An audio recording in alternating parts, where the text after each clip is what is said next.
Hello, I'm Harley Schlanger. Welcome to our weekly dialogue with Helga Zepp LaRouche, the founder and chairwoman of the Schiller Institute. It's April 7th, 2021. We are unfortunately in a situation that is bringing into sharper focus themes that we've been discussing over the recent weeks. That is the danger of war, the danger of financial collapse, an out of control pandemic, starvation stalking the world, and I think the first place to start is the renewed threats coming from NATO to trigger something in Ukraine. Helga, this is an extremely dangerous and touchy area, but it looks as though they're pushing to the limits.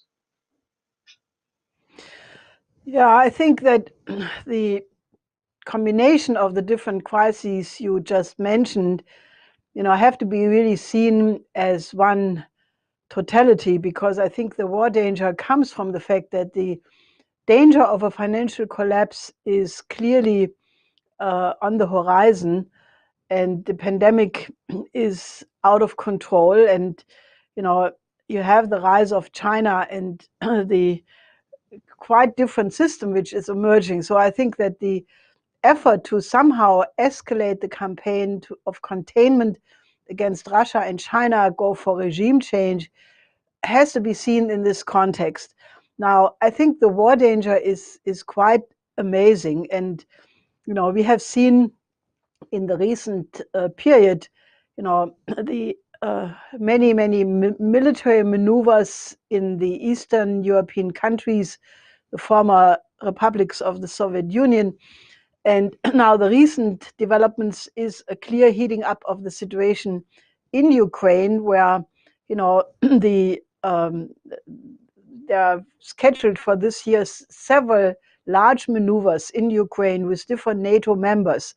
So while Ukraine is not yet formally a NATO member, they practically push it in this direction. And President Zelensky just made an urgent call to join NATO more quickly, which brings it really to a threshold. Because if you remember the situation in 2014, I mean, there was when the Maidan coup happened, it was very clear that Ukraine joining NATO is a red line for Russia for obvious reasons. If NATO has access to the Black Sea, that makes practically Russia very difficult to defend, and naturally the border is not very far away, from Moscow.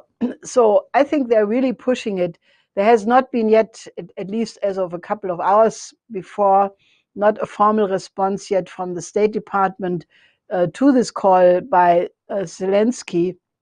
But if you look at the situation, where there were accusations that there was shelling back and forth in the Donbass, then accusations from the Western media that Russia supposedly is massing large amounts of troops at the Russian Donbass-Ukraine border. But the reality is that it is really a provocation, clearly designed to bring some kind of a escalation. I think this is extremely dangerous. And if you look at who is doing it, well, you should remember, or we discussed this many times, that the coup which occurred following the failed effort to pull Ukraine into the EU association agreement end of 2013, then that led to the demonstrations on the Maidan. This was quickly taken over by Nazi organizations which were linked to the tradition of Stepan Bandera. And then in February 2014, the coup happened, in which you had the clear hand of the State Department at the time. Victoria Nuland, handed out cookies on the Maidan. She had this infamous phone call with Ambassador Pyatt, about yaks and these words she used about the EU, which I don't even want to repeat here. And at that time, Biden was the responsible person for the Obama administration for Ukraine. And now you have exactly the same crew back, a little bit more than 2 months into the Biden administration, Victoria Nuland was named to be the number 3 person in the State Department. And, it's the same people working with neo-Nazis who clearly have, changed the direction of Zelensky in such a way that he is now acting as a tool of these forces. So I think this is extremely dangerous. And, in light of the fact that you also have now the preparation for the Defender Europe 21 maneuver, last year, this was the largest maneuver since the end of the Second World War. This year, it's supposed to be in the middle of a lockdown. Here you have a pandemic, and many countries of Europe are locked down, and clearly the infection rate is not under control. But they think they have to have a maneuver. The aim is to transport very rapidly large numbers of troops. And this is creating all kinds of problems. There was just an interview in the Lausitz paper where one of the generals basically said, the bridges and the roads, railways are not prepared. Many of these bridges cannot take a 50, 60-ton tank or a whole train of such tanks. So they are now repairing these bridges and railway lines with EU money. I mean, this is really an incredible situation. And I think we need to alarm the population, because I think most people are sleepwalking into something, where the consequences can only end up in a catastrophe. So that's what we want to do with this program, among other things. Well, there's been some discussion of this as a part of a new Cold War, especially when you combine it with the threats against China. But I think Zelensky made the comment that Ukraine eventually will take back Crimea, which is, a threat, a very serious threat to Russia. But then also what stands out is that this is the same kind of so-called diplomacy that Pompeo had, provocation after provocation. So this goes beyond, in a sense, the Cold War.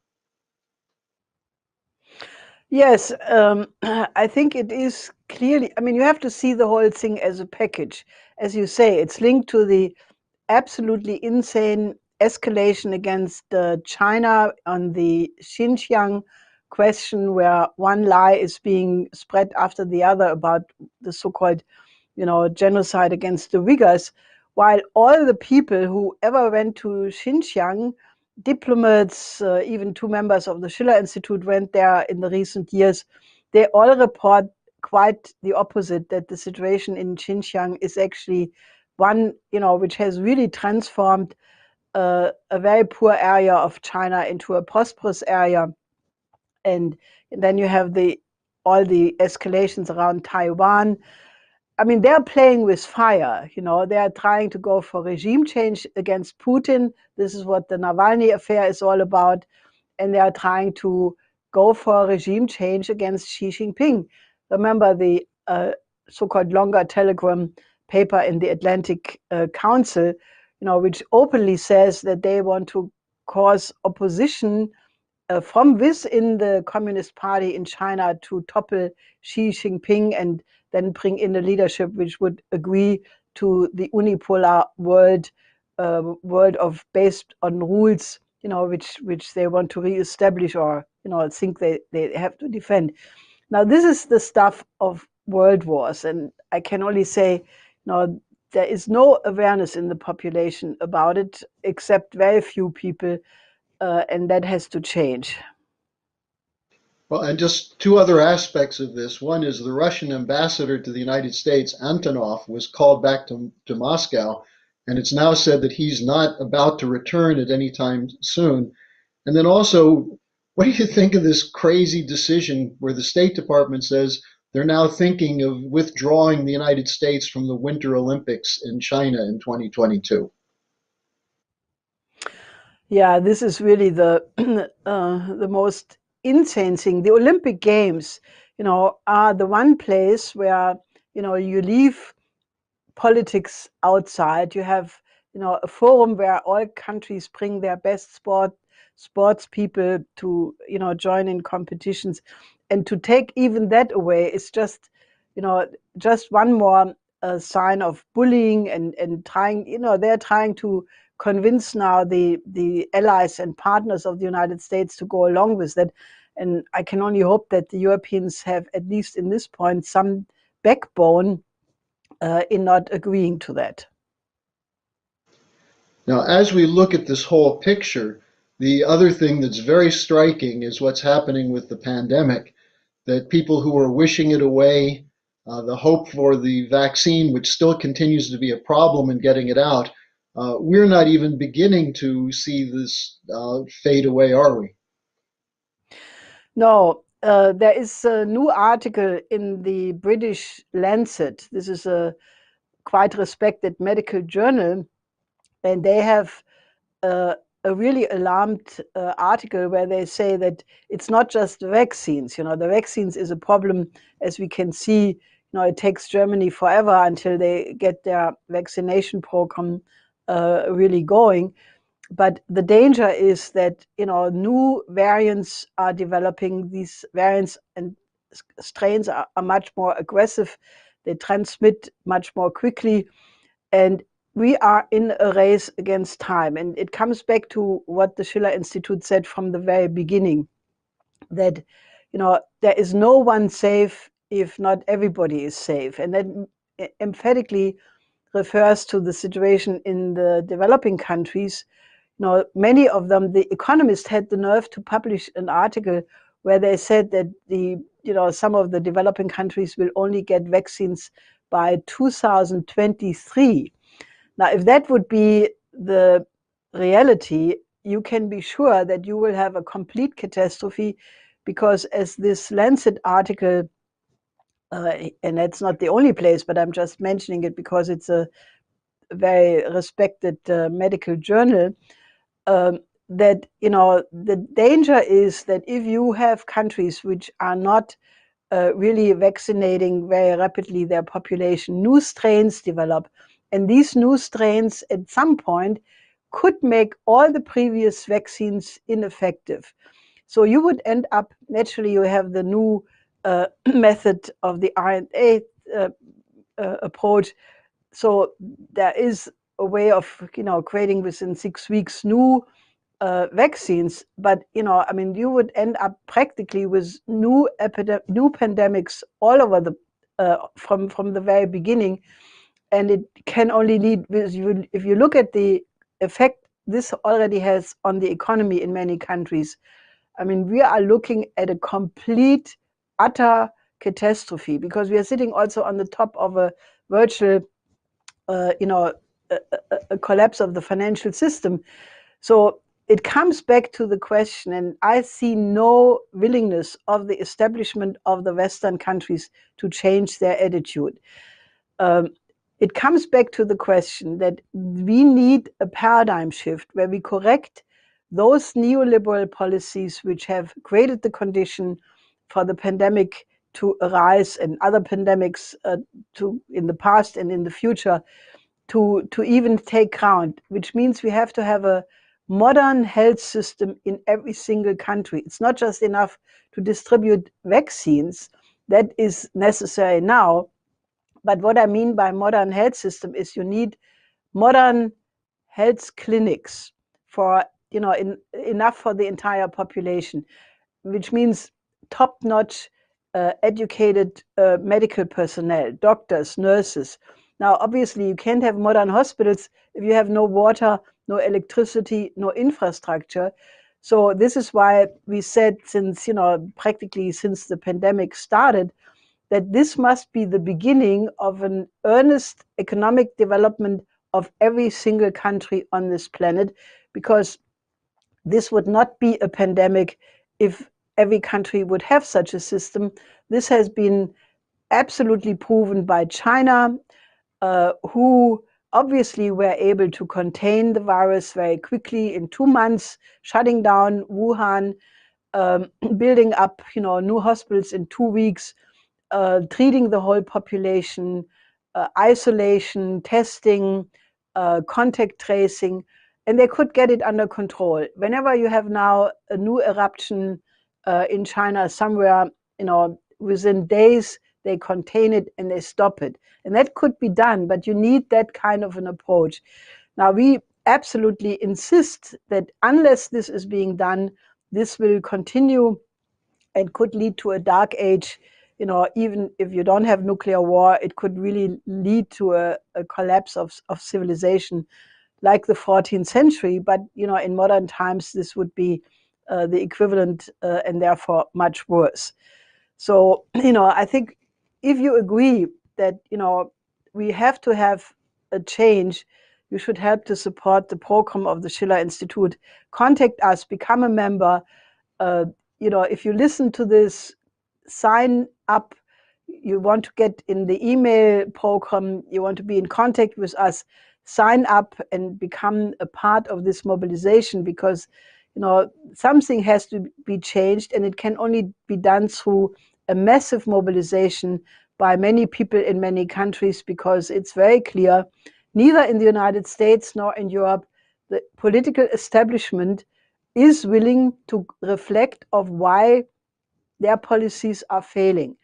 They, rather than changing the policy, they say, okay, let's go for an escalation of the confrontation against Russia and China, and that will lead to a potential disaster. So get active with us while we still can make a difference. And as we're talking about the lies that are being used to promote the war agenda, we also see the lying on the economy. You've made the point repeatedly that the financial crisis, the financial systemic breakdown is behind this. The International Monetary Fund is about to have their spring meeting, and they put out a report which is completely contradictory. On the one hand, they talk about the boom that's coming with the growth of GDP, and then on the other side, they talk about the collapse of income in the developing sector, the average income down 20% last year. In the advanced sector, average income down 11%. And in the United States, which is supposedly going to be the engine of growth, according to the IMF, 10 million people fell into poverty in 2020, and they're expecting at least 5 million more in 2021. So, Helga, in the midst of this, they're trying to push the Great Reset. How should people look at this situation? How can people understand this? Well, the system is completely bankrupt. The derivative trade has doubled since 2008. And, this is not sustainable. I mean, we already had collapses with the Green Seal Bank in Bremen, then the hedge fund Archegos, which had Credit Suisse was forced to write down more than $4 billion. JP Morgan exposure on derivative is more than $2 trillion. I mean, this is completely insane. So we are sitting on a bubble, and what these people want to do is they want to prolong it by now basically having the regime change, whereby essentially the central banks are taking over the monetary and fiscal policy and invest only in the green deal, the new Green Deal, or what they call the Great Reset. Now that would mean, deindustrialization in the advanced or so-called advanced sector, formerly advanced sector, one should say. But it would mean no development for the developing countries in a situation where, at this very IMF meeting you just mentioned, they also reported that because of the pandemic and the lockdown, 150 million more people were thrown into severe poverty worldwide. And that in a moment when China just issued a white paper where they basically report about their success in poverty alleviation, not only in China, but also how they contributed to reduce poverty around the world. Actually, 70% of the poverty alleviation which did take place goes into the account of China. China contributed to that. Nevertheless, the total poverty increased by 150 million. Now, if you now cut off the developing sector from investments which need high energy flux densities based on fossil fuels, based on nuclear, it would mean an absolute population reduction in the developing countries. And I think, they may not be able or may not wish to say that as clearly, but I think it has been absolutely understood by India, for example, where two ministers recently came out and said that they will not implement these measures at the expense of growth in their economies. And, for example, the power minister, Raj Kumar Singh from India, he said this whole great reset is a pie in the sky, and they will not go along. And China did not agree to participate in a preparatory meeting for the COP26 summit, which is supposed to take place later in the year in Scotland. Also, the developing countries, at least in 2009, the Group of 77 at the Copenhagen conference made a press conference afterwards. This was the Climate Summit, where they said they will not sign on to a suicide pact.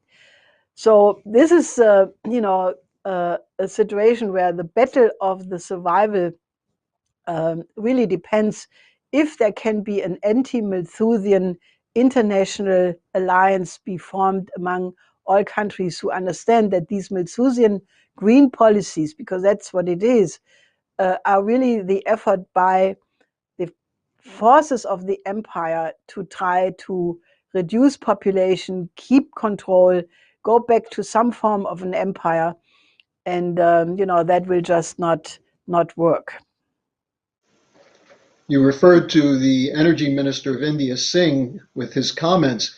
He made them when John Kerry was present, trying to strong arm India into going along with the Green New Deal. And what he said is that with 800 million people who don't have access to electricity, you can't say they have to go to net zero. They have the right to develop. And I think this is where we see the opposition and also the panic about what China is doing. And Helga, the Atlantic magazine, which generally is not a particularly trustworthy publication, did a very interesting study to combat this line that comes out from people like Pompeo and others that the Belt and Road Initiative is a debt trap. What did the article find? And doesn't this correspond with what you've been saying?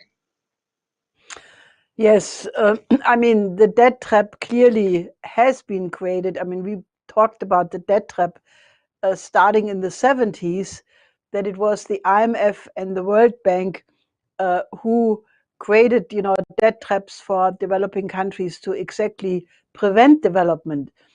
I mean, people may remember this very readable book, or worthwhile reading book, The Economic Hitman, by Anthony, no, not Anthony Perkins, by John Perkins, where he describes in great detail, how the IMF and the World Bank would basically go to developing countries, offer them a credit, then they would get indebted, then they could impose conditionalities, start to take over the economic policy of that country. And if the leadership would oppose it, they would, eventually make a coup or even go for assassination. I mean, this book is a manual for anybody who wants to study debt traps. And, what China has been doing was very, very much the opposite. China would go, offer projects along the Belt and Road Initiative, offering to finance infrastructure for the first time, which all the colonial powers or, the United States for that matter would not offer. It was China who offered for the first time to the developing countries to have infrastructure, railroads, industrial parks, industrialization of agriculture.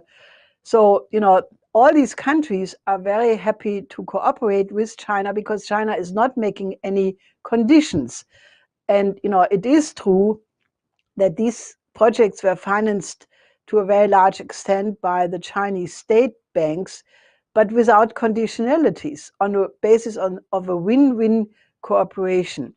So, what this article in The Atlantic does, it goes through all the different cases, especially the famous example of the port in Sri Lanka, and it totally debunks that.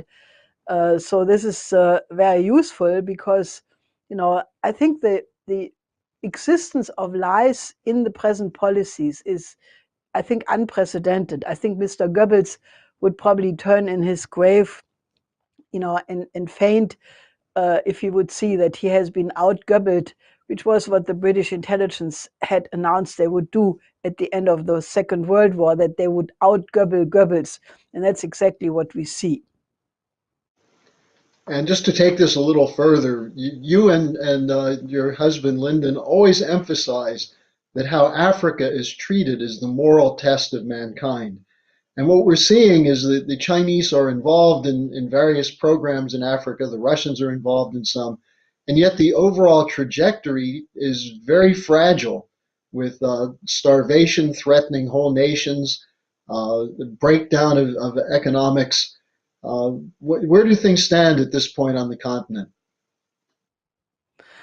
Well, there was a new report by the United Nations just coming out a couple of days ago, which said that the entire African continent is in a free fall and a state of collapse.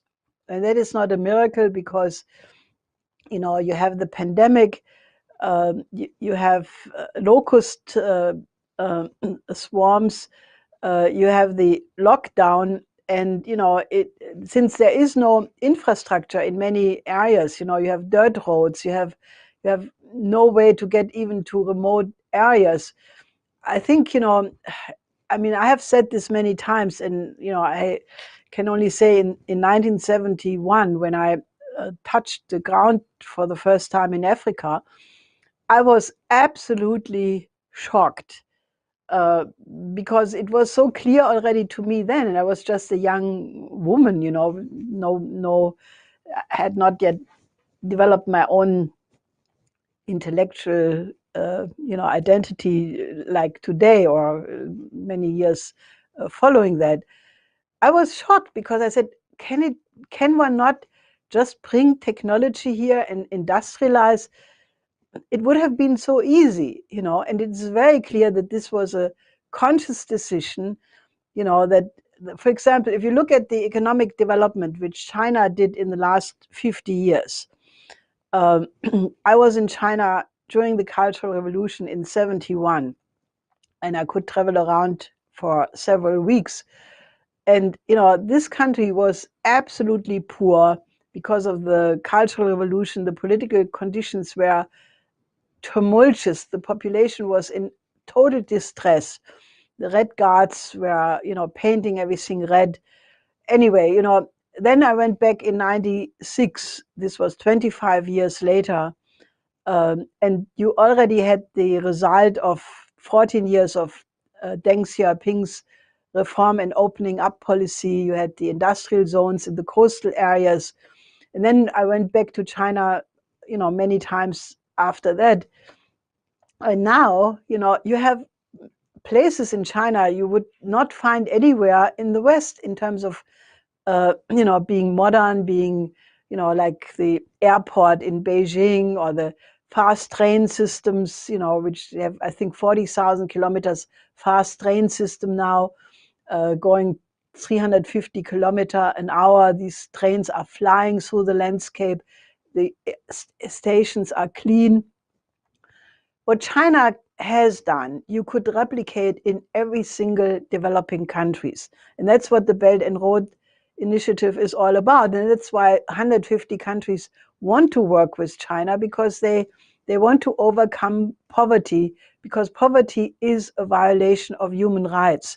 If you are poor, you don't have a good health system, you don't have good living quarters, you don't have good food, it's a violation of your human rights. And this is why I keep saying, and many people don't like it, but I will not stop saying it, that China has done more for overcoming the human rights problem than any other country in the world, by pulling 850 million of their own people out of poverty and by helping to overcome poverty in other parts of the world.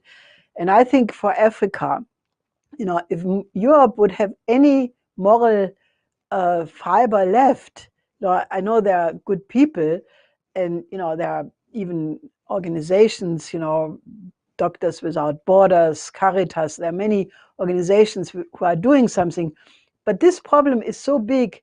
It would require governments to change their policy and stop making the rich richer by rigging all the legislation in such a way that the speculators can make profit at the expense of the middle class and the poor.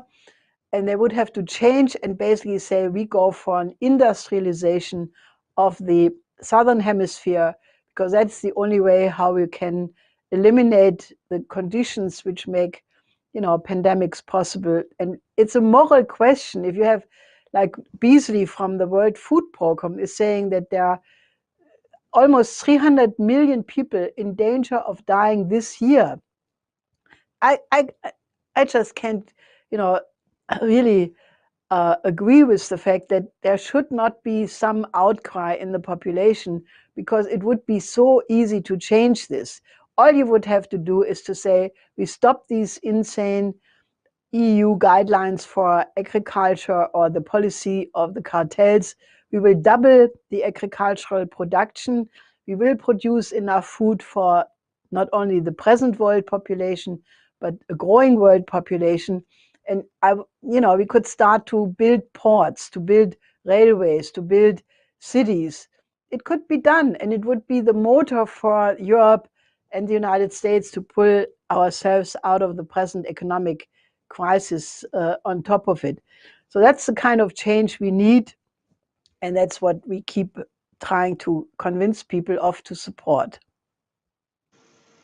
Well, and to get to that new paradigm which you were just describing, we put out a report. The world needs 1.5 billion new productive jobs, which people can get from the Schiller Institute. So, Helga, we've run out of time. Thank you very much for joining us today, and we'll see you again next week. Yes, till next week.